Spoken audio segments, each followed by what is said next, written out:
Mariah Carey came in the top 3 again with All I Want for Christmas Is You. It's back. At 86,500. My favorite Christmas song. Welcome back to Controlled Sounds, episode 8. I'm Steven. I'm Chris.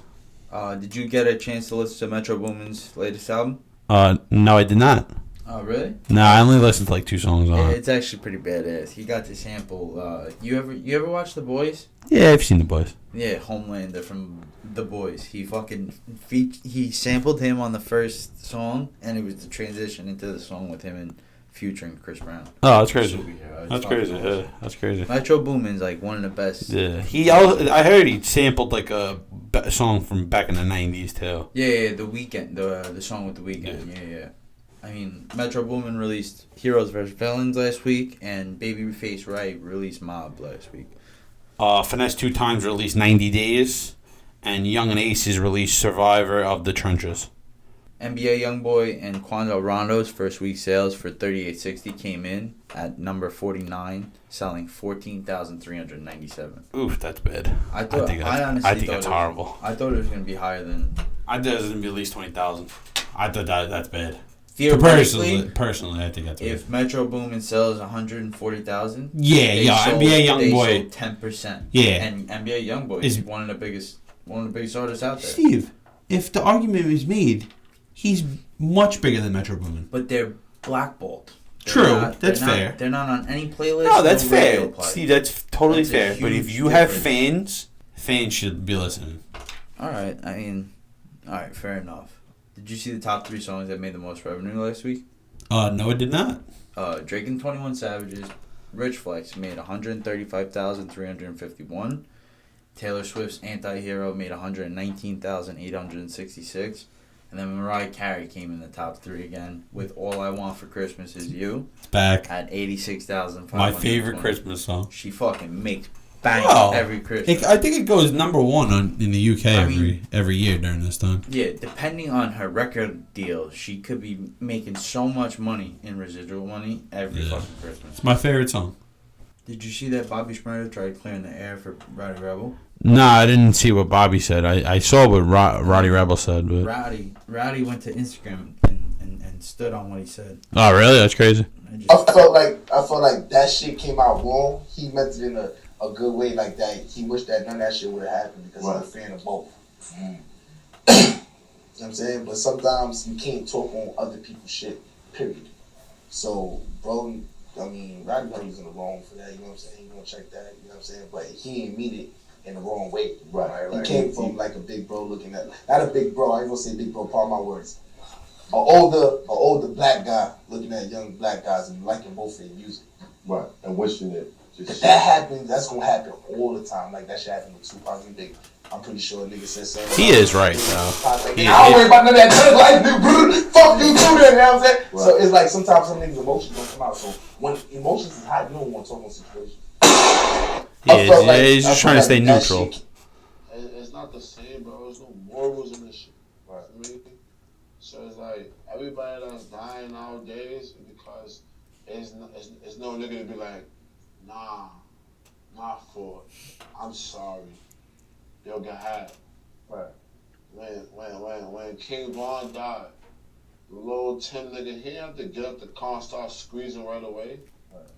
You already got your John. Yo, back the fuck up. What y'all doing with y'all? Back up my bro real quick. Right. For me, like, he could have went that route off the rip. This was the video that started the whole beef. Yeah. This is why they went back and forth on I'm pretty sure that's what kicked it off. Yeah. Did you see what Kanye said about fucking Kim? That she should marry.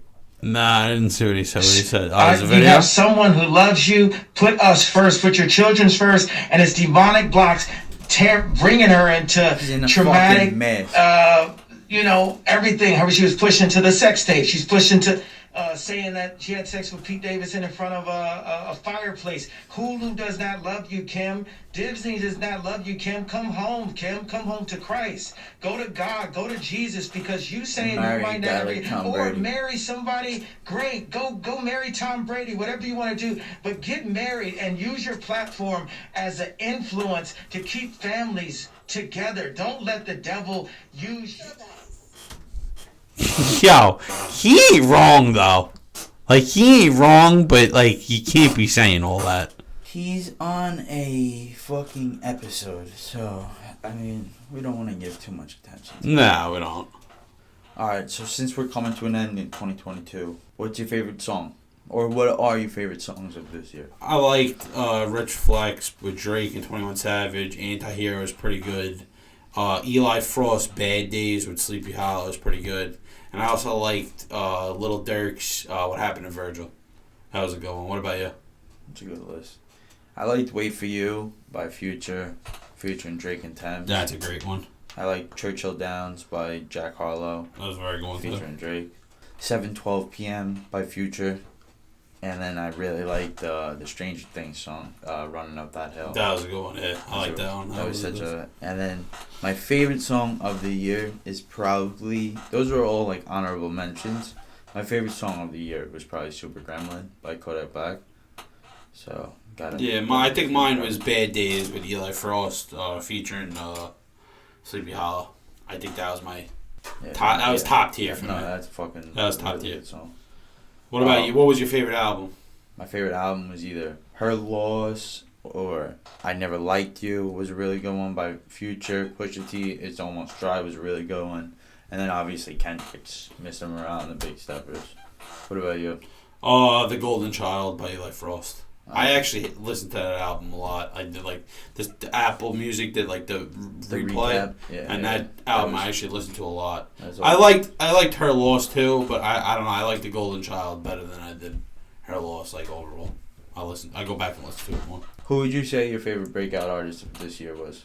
Oh, it's got to be Central C. Oh, that's a fucking good one. Yeah, That's Central C really was good. He had a couple of really good songs. and albums. Doja, Yeah. he had Doja, One Up. I really like One Up. Yeah. What about you? I like Steve Lacy. He had a lot of songs really blow up this year. Yeah. Whether they came out this year or not, he had a great year this year. He ran TikTok like Doja Cat ran TikTok a couple years yeah, ago. exactly. I mean, we'll see who takes their career to the next level in 2023. Exactly. It's going to be interesting. You just finished a full episode of Controlled Sounds Podcast. Thank you all for watching. Make sure you like, comment, and subscribe. You could dislike. I really don't give a fuck. Just make sure you keep watching videos. Subscribe right here and watch this video right here.